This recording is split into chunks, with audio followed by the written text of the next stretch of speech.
Hi, good morning and welcome everyone. This is Office Hours with AvaTax, presented by our good marketing colleague, Jeff Meisner here. Good morning, everyone. And I'm Ted Spence. I'm the director of the AvaTax API team. I have with me Tela Andrews and I'm missaying your name. I was thinking of my colleague on the API team. Will you introduce yourself on, please? Yeah, my name is Han. I'm one of the interns in DevDotting.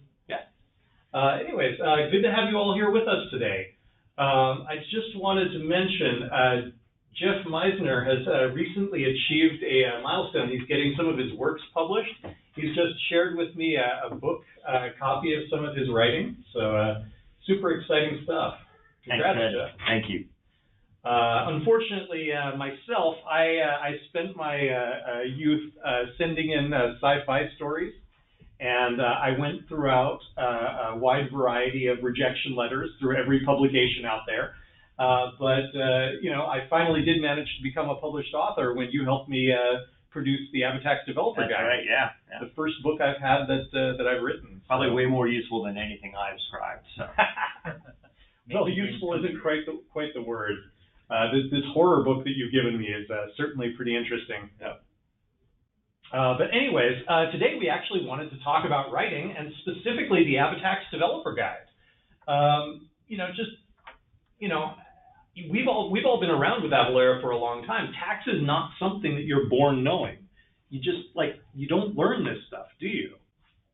It's really not a common scenario that most developers run into, right? It's something that you need to pick up along the way. And we published the developer guide to help bootstrap you with the knowledge that you need, as well as with the specifics of how you'd implement that. Yeah, because I mean, if I was a young developer again, and somebody told me, hey, I want you to put tax into our online storefront, I'd have said, great, where can I find the tax rate?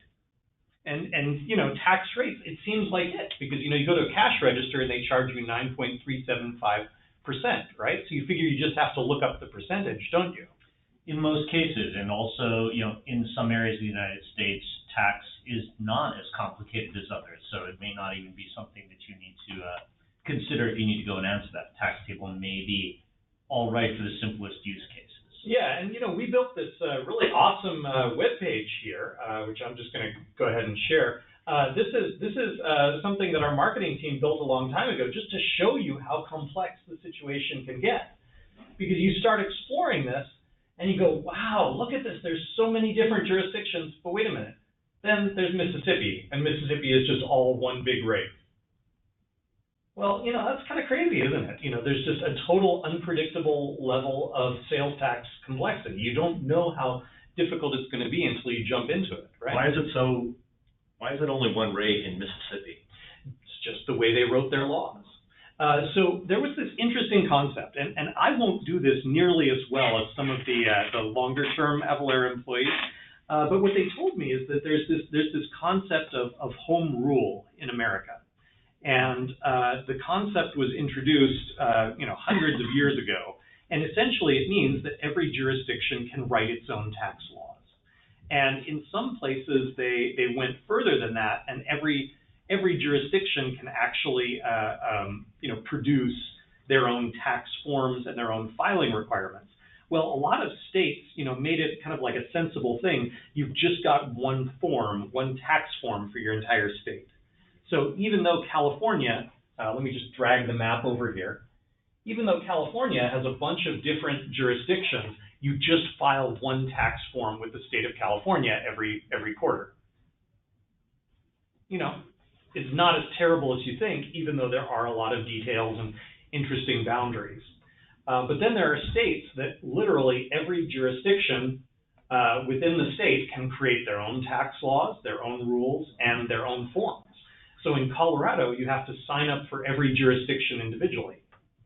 And part of what we encountered is that these tax professionals, they learn this stuff, they know what they're looking for, but the developers never get this kind of tutorial, do they? That's right. So, as a poor, flustered junior developer who's told to add tax to your product, we wanted to give you a set of support. We wanted to give you some tools and some guidelines to solve this problem. You know, there's a ton of books out there that explain the concept of tax, but this is the one that I know of that explains it from a programmer's perspective. And we wrote this book based upon feedback from everyone within the company, not just, you know, developers and API team members, but we went out to the tech support team, the people on the front lines who hear the most common problems. And, you know, that's actually where we got a lot of our team members for DevDoc from, right, Tela? Yeah, that's right. I mean, we've recruited substantially from those teams, people that are passionate about exposing, you know, our features and our APIs and making those a great user experience. Yeah. So I guess what I'm going to spend a little bit of time talking about today is about the developer guide. And I do want to mention up front that this is an open Q&A.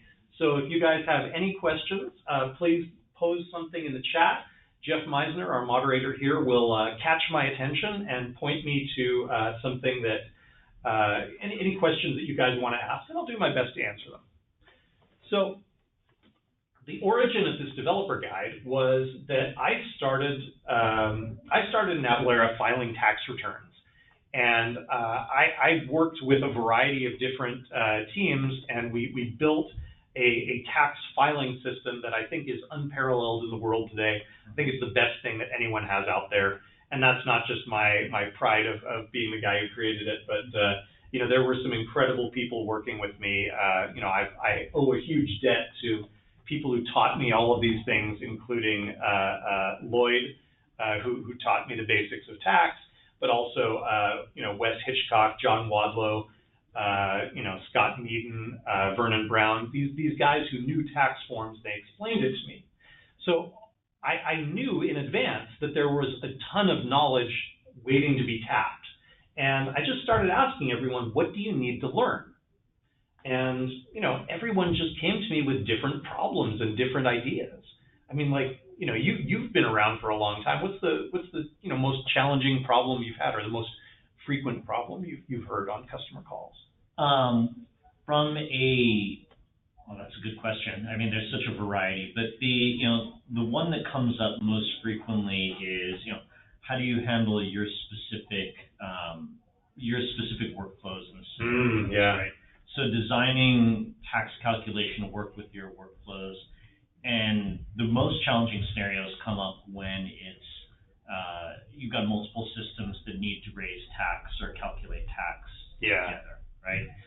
And, you know, that's a common thing is like, you know, you're not using AvaTax because you want to do everything the AvaTax way. You're using AvaTax because you've got your own system. You've got your own application and source code, and you want to tie AvaTax into it, but you can't go back to your boss and say, oh, by the way, we need to update our workflow.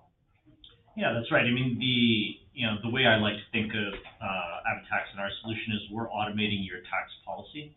You know, your tax policy exists outside of your software systems, but the software systems need to work to apply that tax policy, as does AvaTax. They need to be configured to work together to achieve that goal.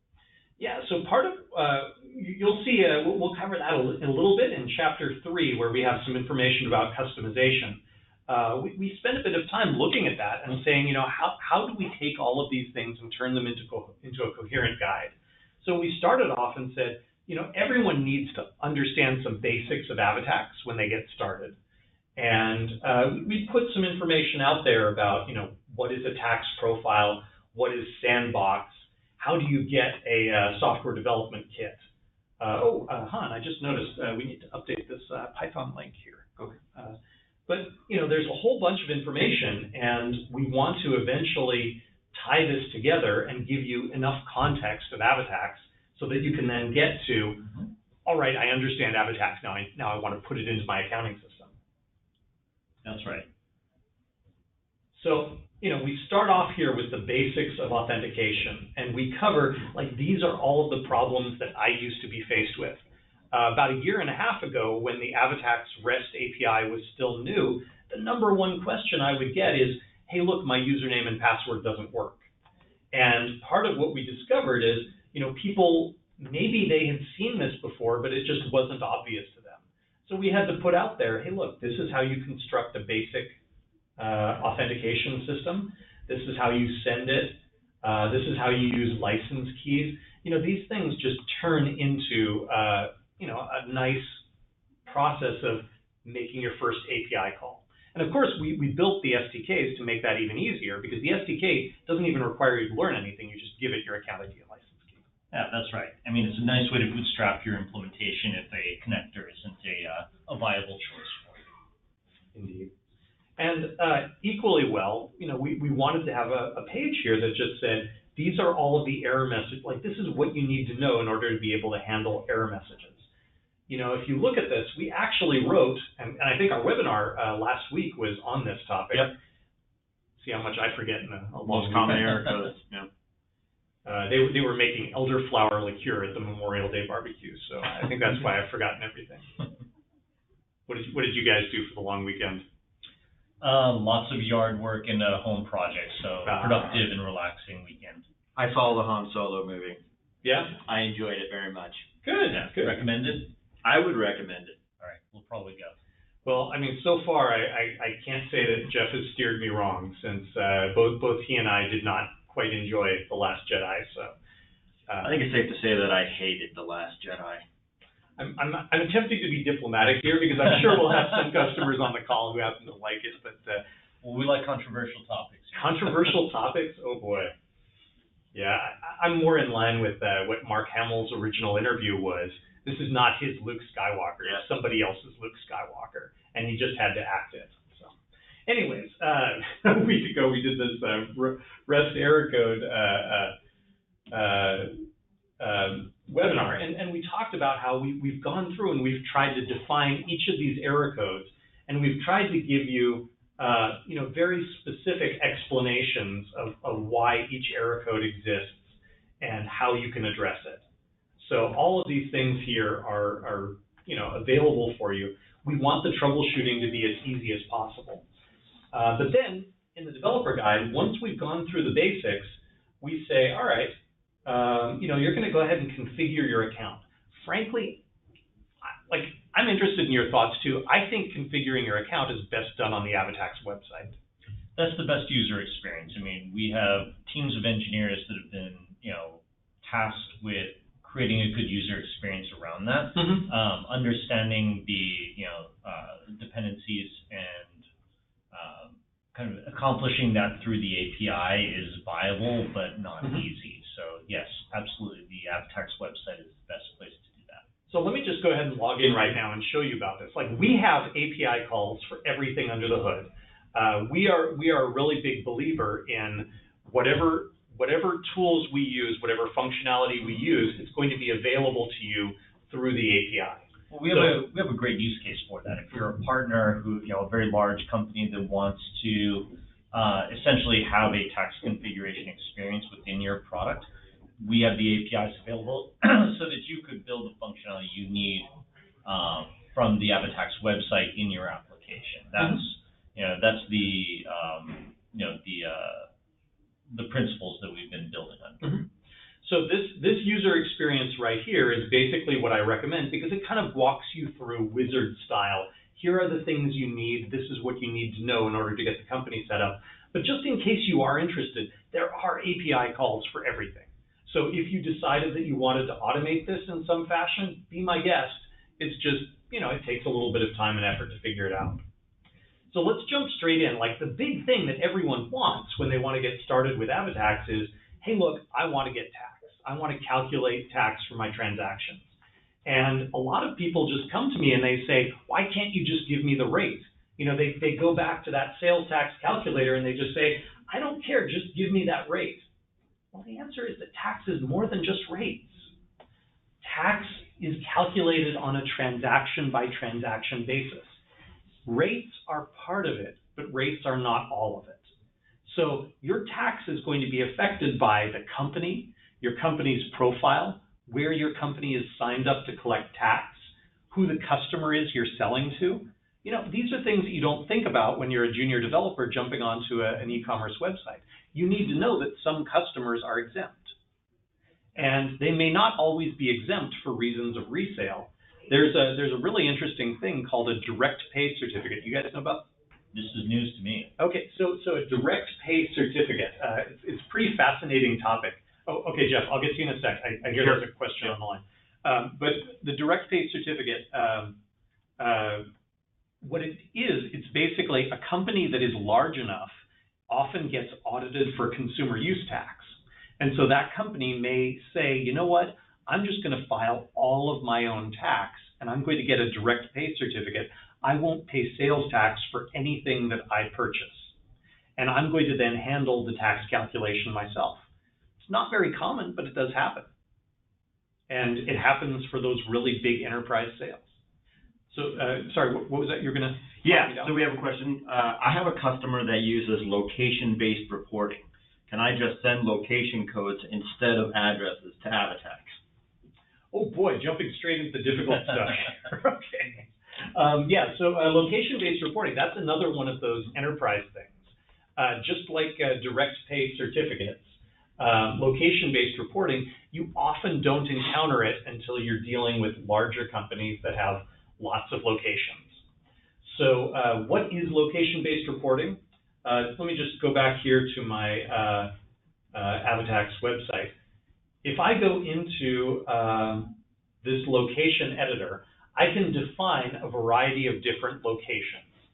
And there are some states where I have to actually register each location separately with the state. So an example would be, if I'm using a retail kind of, fast food type example, let's say I have a franchise and my franchise has 10 or 20 different locations. In some states, I may need to get different tax registration numbers for each of those. And when I define them, it looks like this. I have to put in an address. This is Avalara's old office address. But I'll have to put in that address. And you know what? Yes, you can actually use that location in your tax API calls. So let's go back here to the developer guide. This is a pretty simple tax transaction right here. This is a pretty basic starting point. It says this transaction is a single location transaction. And you've got the address here, the Ravine Lane address. Well, rather than filling in this entire address section here, I could just put in that location code and AvaTax will look up that location's address for me. So to answer your question, yes, you can do that. When you make API calls, you can pass in this location code right here in the API. And let me just jump over to the Create Transaction API call. There we go. And what you'll see is that I can go in and I can replace this with location code. But it's going to give me an error saying location code blah, blah, blah isn't found. If I use, I think maybe this company has a default location. There you go, so that one worked. So basically that location code I can use as a replacement for my location address. And that can just be a nifty little shortcut if you want to. However, I would like to draw your attention to one extra thing, which is that for a variety of reasons, this address does not necessarily tag your transaction as being reported for that location. And this is one of those things that's very confusing when you get to location reporting. So a lot of times, if I have like 20 different retail franchise locations and I take an order, well, it may actually be shipped from a warehouse, but I may need to report that sale from that particular location. So you could say, here's the location code for the warehouse. Then down here, you're going to say reporting location code, and this is going to be my retail 10 location. So does that make sense? Yep. Please let me know if the person asking questions has a follow-up on that. But basically, what's going to happen here is we're going to use the location code of your address. It's going to be more like this: ship from. I'm going to ship from the warehouse, and it's going to be tied to reporting against retail location or location code retail 10. So that's covered a little bit later in Chapter 9, locations. We talk a little bit about that, but again, this is just one of those high-end enterprise topics that most people don't get to until you're starting to sell to very large enterprises. Hey, Ted, we're getting another question. Yeah, go for it. I'm selling beverages that are subject to bottle deposit taxes and sugary beverage taxes. Does AvaTax handle those types of taxes? Oh, come on, man. You should give me some softballs or something. What's your favorite color? Blue, no yellow. Ah! Sorry. But Would you like me to repeat the question, Ted? I heard something about sugary tax. Yeah, and bottle deposit as Bottle deposit. Oh, boy. Yeah, I'm selling beverages that are subject to bottle deposit taxes and sugary beverage taxes. Does AvaTax handle those types of taxes? Okay. Well, I'm going to give you, first of all, I'm going to give you the cop-out answer. First thing is talk to your customer account manager. Your customer account manager will know what you are signed up for and whether you need to request additional, subscription for extra tax content. This applies to like pretty much everything that Avalara covers. You know, we also have coverage for, I think, is it Oregon bike tax? Do you know this one? I believe it's Oregon bike tax. Oregon bike tax. So yeah, I mean, we've got a lot of different topics and we've got a lot of different types of tax content. And I just want to tell you in advance, you know, your CAM is going to be the person who will walk you through that. You know, they can actually help you, navigate the process of like upgrading your subscription to include certain types of tax content. But what I should show you is, first thing you'll need to know is about product taxability. We cover this in Chapter 5 of the Developer Guide. And, look at it. Carbonated soft drinks. I don't remember if this is the sugary soft drinks, though. So what you do is you have to tell us what type of product you're selling, and then AvaTax will do the best that we can to make sure that that product is reflected correctly. So how do you figure this out? Well, you might be looking for carbonated soft drinks, in which case you just go to Chapter 5 of the Dev Guide and your answer is right there. But on the other hand, you might need to find something else. Good news is we have a little website for this. So let's go ahead and look up sodas. Oh, you got baking soda. What about soft drink? Carbonated soft drinks. So you can see carbonated, non-carbonated, non-alcoholic beer and wine. It's a variety of different things here. And basically what you'll need to do is you'll need to search for the most appropriate tax code for your product. And then once you've found that, you need to make sure that your CAM has signed you up for the bottle deposit tax. And I don't remember the exact parameters. Do we have a blog post for bottle deposit? You know, I don't believe we do. That would be a great topic to. Yeah, we should get that up there. Bottle deposit and sugary beverages are a common topic, especially in Washington, Seattle, where we are nowadays. Didn't we do a blog post for e-waste, I think? Well, e-waste and mattress recycling fees are kind of two of the other hot topic flat fee content types that we want to support. So you know, I'll just skim through this very quickly. It looks like the most recent couple of blog posts don't cover that, but you know, if you guys are interested, we're always writing blog posts and topics here. Please go ahead and just sign up your email and subscribe to the blog post. I'll go ahead and do my personal email right here. Boom, there you go. So that means that as soon as Tela or someone on the dev.team team posts a bottle tax blog post, I'll get that right out. So overall, the answer to your question, getting back to sugary beverages, is you need to find the correct tax code and you need to work with your CAM to make sure that you're signed up for the correct types of tax content. I hope that's a good enough answer. Let me know if they come back. I would just add that, you know, by design, and you touched on this, Ted, but by design, calling the right tax code in your transaction will trigger the content that Avalara has to back up that product's taxability. Yeah, I mean, the only other issue is like when you need more information about a product in order to make a correct tax determination. Like sometimes they'll have like maybe you could be selling the exact same soda, but depending upon whether it's in a plastic bottle or a glass bottle or something, you might need to know the container. That's right. You know, there might be additional information. So actually, that would make a great follow-on topic just to cover that in more depth. So no more follow-up questions on that, but I do have another question. Okay, go for it. Can I show a preview of exemption certificates I have on file in my UI? Let me jump to that. So we're kind of bouncing around back and forth. You can kind of see that like we put a little bit of thought into trying to make the chapters of the developer guide cover things in the right order. But you know, you can always jump around. I'm just going to pop over to exemptions right now. And the idea of exemptions is that like there's a variety of reasons tax can be zero. So we basically have a quick explanation here because this used to be one of the most common questions that I would get.